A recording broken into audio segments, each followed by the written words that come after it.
अंतर्गत देखिए, तुंद्रभद्रा नदी के किनारे आत्मदेव नाम का एक ब्राह्मण हुआ। ये कैसे ब्राह्मण थे? ये भगवान की रात दिन भक्ति करते थे। इस कथा से आपको बहुत सीख मिलेगा। ये भगवान का नाम लेते थे, लेकिन जितना ज्यादा ये भगवान का नाम लेते थे, भक्ति करते थे, इनके अंदर गुण थे, लेकिन इनकी पत्नी उतनी ही अवगुणों वाली थी। अर्थात पति तो गुणवान था, लेकिन पत्नी के अंदर एक भी गुण नहीं थे। और आत्मदेव की पत्नी का नाम क्या था? धुंधली। धुंधली कौन है? जैसे आंखों से सत्य हो और दिखाई ना दे, वो होती है धुंधली। जो असत्य होता है हम इन आंखों से देखते हैं, अर्थात हमारे आंखों पर अंधकार की पट्टी छाई रहती है। इनकी पत्नी कैसी थी कि जब तक 2-4 घर जाकर के लड़ाई ना लगवा ले, तब तक सुकून नहीं मिलता था। अच्छा, आपको पता है, एक तो नारद जी के विषय में सबको पता है, सबको पता है ना? कितने लोग जानते हो? जरा हाथ उठाओ। लेकिन कलयुग में भी है, कलयुग में नारदी है। अच्छा, नारदी का काम क्या है? ये जैसे ये धुंधली है ना, 2-4 घर जाकर लड़ाई लगवाती थी, वैसी नारदी होती है कलयुग में, घर घर में मिलेंगी। और 2-4 घर में, एक गांव में तो मिल ही जाती हैं। जाएंगी, बैठेंगी, आपका हाव भाव बढ़िया देखेंगी, पूछेंगी। जब आप कथा सुन के गए थे कल, कितने लोग आए थे? जरा हाथ उठाइए। अच्छा, इतने की संख्या थी। अच्छा, आपका गांव बड़ा है या छोटा है? बड़ा है। सही बोल रहे हो,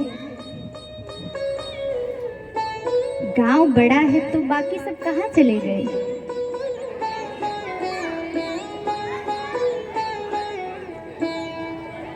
आप लोग भी जैसे एक लोग आते हो ना, तो अभी आपने देखा था जब स्टार्टिंग में लाइट गई थी, तो भैया जी ने कहा भगवान का नाम लो, ताली बजाओ, तो ताली बजने लगी।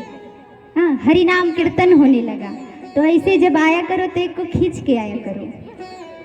जानते हो, ये मैं इसलिए नहीं कह रही हूँ, आना ना आना आपका काम है। हम तो आए हैं आपको सत्संग ही सुनाने, आपको ज्ञान का, सत्य का मार्ग बताने। हम तो चले जाएंगे, और आप ही लोगों पर तो हम भी निर्भर हैं। आपसे ही तो हम हैं, आप हैं तभी हम यहाँ हैं। लेकिन हम इसलिए कह रहे हैं कि जब आप आओगे भगवान का नाम लेने और वो नहीं आते हैं, तो आप कहोगे और उनको लेकर आओगे ना, तो उसका आपको फल मिलेगा। परमात्मा आपको उसका फल देता है। और एक जानते हो क्या होता है? सबसे अच्छा परमात्मा की फल मिलती है जब पति और पत्नी एक साथ कथा में बैठे। अच्छा, मैं कलश यात्रा में भी देख रही थी, क्या है ना, 1-2 दिन तो आपसे भी बातें कर ले। तो कलश यात्रा में मैंने ये देखा कि माताओं की संख्या खूब थी। तो मैं ये सोची कि पति लोग कहाँ गए हैं? क्या सबके सब विदेश चले गए? तो इससे ये पता चलता है कि माताओं के अंदर खूब भक्ति है। लेकिन जानते हो, अगर गांठ जोड़ करके पति और पत्नी सत्संग पूजा में बैठे तो उसका दुगना लाभ मिलता है। अब आप लोग घर जाइएगा और पति से कहिएगा कि आज चलिए साथ में। अच्छा, ये मत कह दीजिएगा कि गांठ जोड़ कर बैठिएगा, ये तो बवाल हो जाएगा मेरे सर पर। अभी तो मुझे यहाँ रहना है। एक पति आएंगे नहीं, ऊपर से क्रोध करेंगे, बोले श्रद्धा जी आकर ये क्या बता रही हैं, हाँ माताओं को बिगाड़ रही हैं। अभी जानते हो, ये जो परीक्षित के रूप में बैठे, अच्छा आज पूजा कर रही थी तो मैया अकेली थी, तो हम सोच रहे थे कि इनके पति कहाँ हैं। तो जब भी बैठे नहीं है। आइए, समय हो गया है तो थोड़ी देर कीर्तन करते हैं, उसके बाद कथा में प्रवेश करते हैं। कृष्ण गोविंद गोविंद गोपाल नंदलाल, कृष्ण गोविंद गोविंद गोपाल नंदलाल। ओ कृष्ण गोविंद गोविंद गोपाल नंदलाल, कृष्ण गोविंद गोविंद नंदलाल।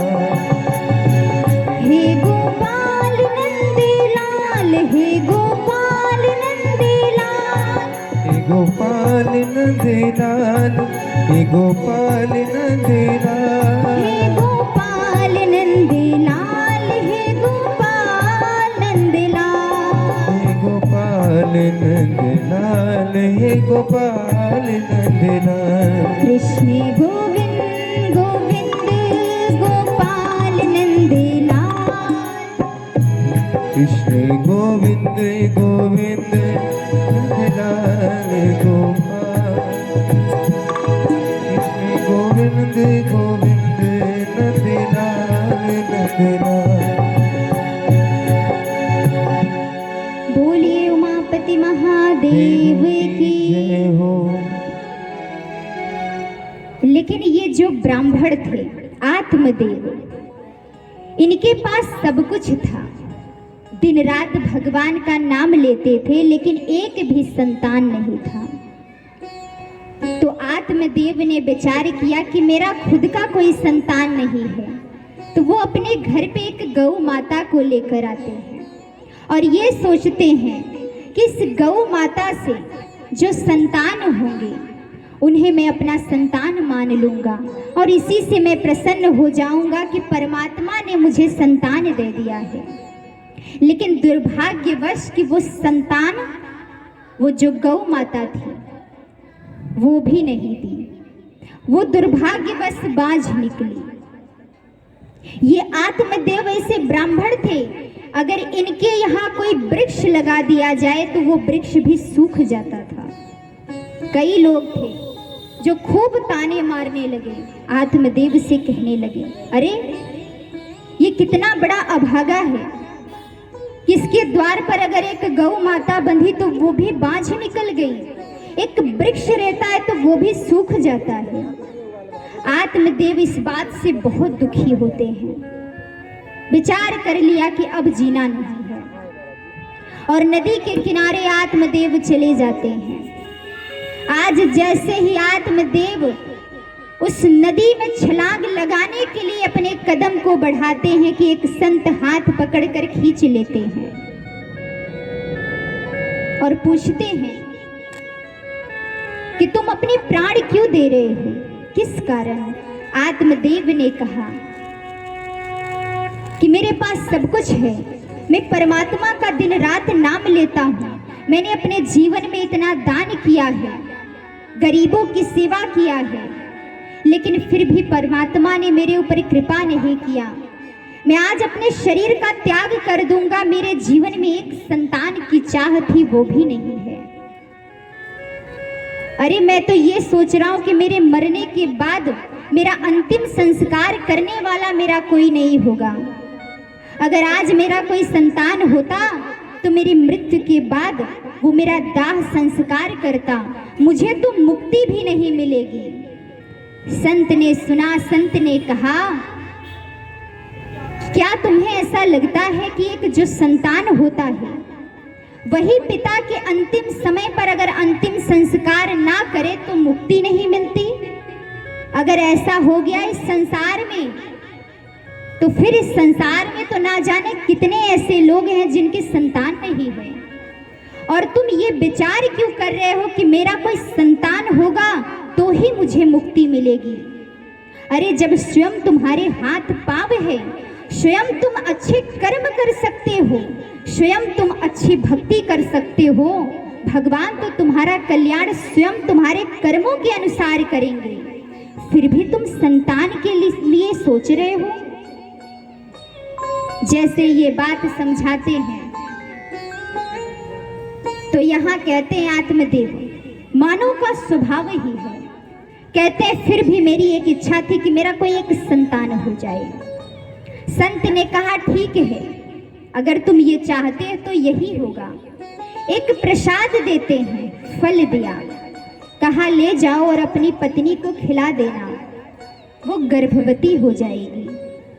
अब जैसे ही आते हैं आत्मदेव प्रसाद को देते हैं और कहते हैं इसे ग्रहण कर लो, इसे खा लो तो तुम गर्भवती हो जाओगी।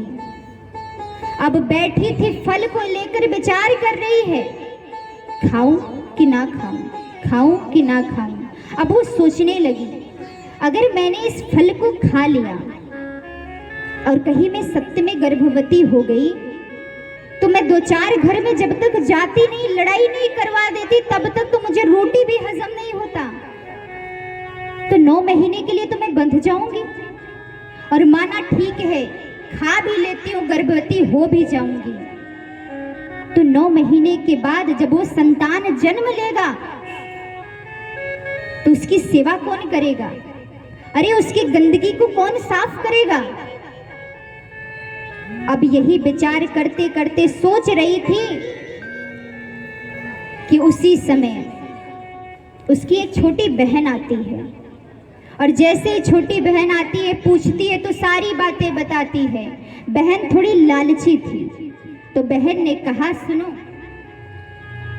मैं 3 महीने से गर्भवती हूँ, तुम मेरे साथ चलो, जब मेरा पुत्र होगा तो उस पुत्र को तुम ले लेना और तुम उसके बदले मुझे ढेर सारा धन दे देना। ये बात बड़ी अच्छी लगी। धुंधली ने कहा ठीक है। अब वो चली जाती है बहन के यहाँ।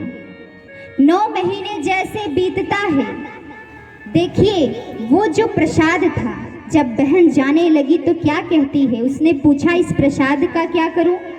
तो बहन ने कहा क्या करोगी? अरे गाय की टोकरी में डाल दो।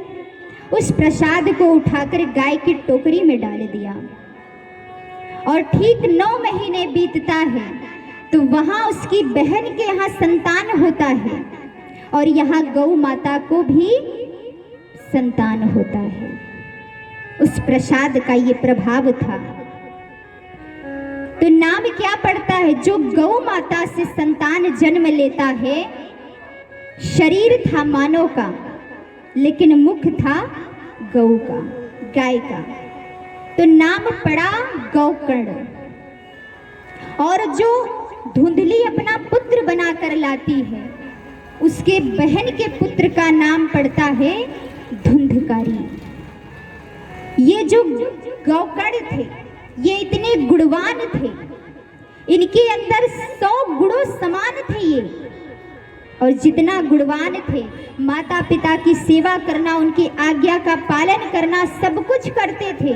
ये भगवान का पूजन करते थे, अर्चन करते थे, दान करते थे। लेकिन ये जो धुंधकारी था, ये उतना ही पाप करता था, स्त्रियों के संग में रहता था, गलत कार्य करता था, चोरियां करता था, नाना प्रकार के पाप इसके अंदर भरे हुए थे। धीरे धीरे करके समय बीता तो गौकर्ण चले जाते हैं विद्या ग्रहण करने। और यहाँ जो माता पिता होते हैं, तो जो पिता होते हैं वो चले जाते हैं आश्रम में। अब ये धुंधकारी अपनी माँ के साथ रहता है। कुछ दिन बीतता है। एक दिन धुंधकारी अपनी माँ से कहता है कि मुझे कुछ धन चाहिए, कुछ पैसा चाहिए।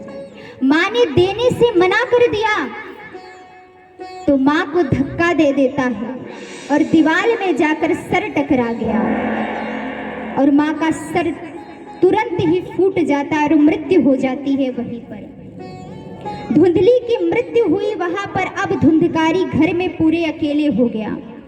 अब गलत कार्य करता है तो कोई रोकने टोकने वाला नहीं है, कोई कुछ बोलने वाला नहीं है। एक दिन वो स्त्रियों का संग, वेश्याओं का संग करने लगा। तो राजा के घर में चोरी करते हैं ये सब मिलकर। और जब चोरी करके आते हैं तो जो स्त्रियां थी, सभी लोगों ने विचार किया कि जिस दिन राजा को पता चल गया तो ये धुंधकारी कहीं हम सबको फंसा ना दे। ऐसा करते हैं, धुंधकारी को मार देते हैं। अब धुंधकारी को एक दिन बाहर बुलाते हैं सभी लोग मिलकर, और धुंधकारी को खूब शराब पिलाते हैं। और शराब पिला करके जब उसका होश नहीं था तो सब मिल करके धुंधकारी को बेरहमी से मार देते हैं। धुंधकारी की मृत्यु होती है।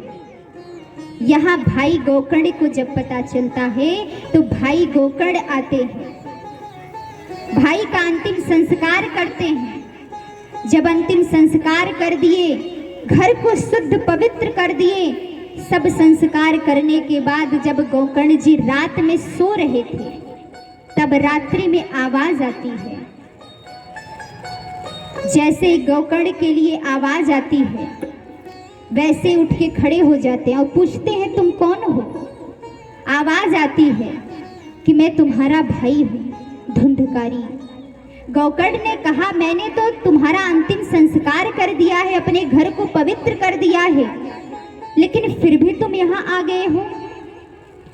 धुंधकारी ने कहा आप चाहे कुछ भी कर लीजिए, लेकिन मुझे मुक्ति नहीं मिला है। मुझे अभी तक मुक्ति नहीं मिला है। क्यों नहीं मुक्ति मिला है? क्योंकि मुझे बेरहमी से मारा गया, और मैं इस तरह मारा गया हूं कि मुझे ऐसी मुक्ति भी नहीं मिल सकती। गोकर्ण समझदार थे, विद्वान थे। उन्होंने कहा अभी तुम वापस जाओ, मैं इस विषय में बाद में सोचूंगा। भाई ने कहा कुछ भी करो, लेकिन मुझे मुक्ति दिला दो। भाई को दया आ गई। भाई ने कहा ठीक है। अब आज जैसे सुबह होता है, गोकर्ण सबसे पहले जाकर खड़े हो जाते हैं, और सूर्य भगवान को आज गोकर्ण के अंदर इतनी शक्ति थी, उनके अंदर इतनी भक्ति थी भगवान के लिए कि सूर्य भगवान को उन्होंने रोक लिया और कहते हैं भगवान से, हे प्रभु, मेरे भाई को मुक्ति नहीं मिला है, कोई ऐसा मार्ग बताइए जिससे मेरे भाई की मुक्ति हो जाए। भगवान ने रास्ता दिखाया कि साप्ताहिक पारायण श्रीमद् भागवत की कथा सुनाने से तुम्हारे भाई को मुक्ति मिलेगा। यही एक रास्ता है और कोई रास्ता नहीं है। आज जैसे गोकर्ण को ये बात पता चली, गोकर्ण ने तुरंत ही तैयारी करा दिया। और पहले के समय में देखिए, घर घर जा करके निमंत्रण दिया जाता था कि आप हमारे घर आइए, आप हमारे गांव में आइए, सत्संग हो रहा है। लेकिन तब के समय में अब के समय में देखिए कितना अंतर हो गया है। अब तो कोई कार्ड अगर नहीं लेकर जा रहा है तो व्हाट्सएप कर देता है, तुरंत ही मिल जाती है सूचना यहाँ क्या होने वाला है। लेकिन इतनी भगवान ने व्यवस्था मानव के लिए कर दिया है, तब भी मानव क्या करते हैं? कहते हैं किसी के यहाँ विवाह में, शादी में बिना बुलाए, किसी के घर पे, मित्र के घर पे बिना बुलाए नहीं जाना चाहिए। कई बार होता है ना कि जब शादी ब्याह में अगर कोई निमंत्रण नहीं देता है तो हम कहते हैं भैया निमंत्रण नहीं दिए तो हम क्यों जाए।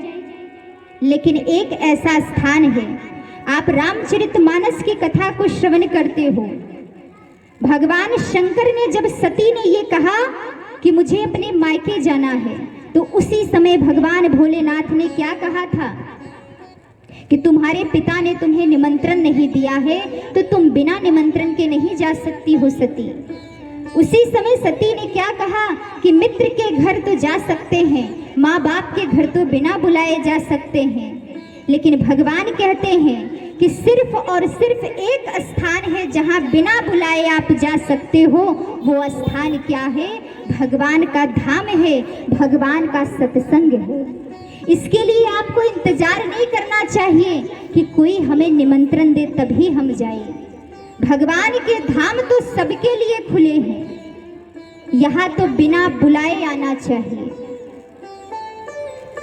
तो यहाँ देखिए, जब सभी को बुला कर लाते हैं तब श्रीमद् भागवत की कथा आरंभ होती है, और आरंभ होने से पहले 7 गांठों वाली बांस को बांध दिया जाता है उसमें गौकर्ण को, क्योंकि ये आत्मा है, प्रेत है, और प्रेत जानते हो एक स्थान पर नहीं टिकते, वो यहाँ वहाँ भागते रहते हैं। तो प्रेत को बांध कर भागवत सुनाया जाता है।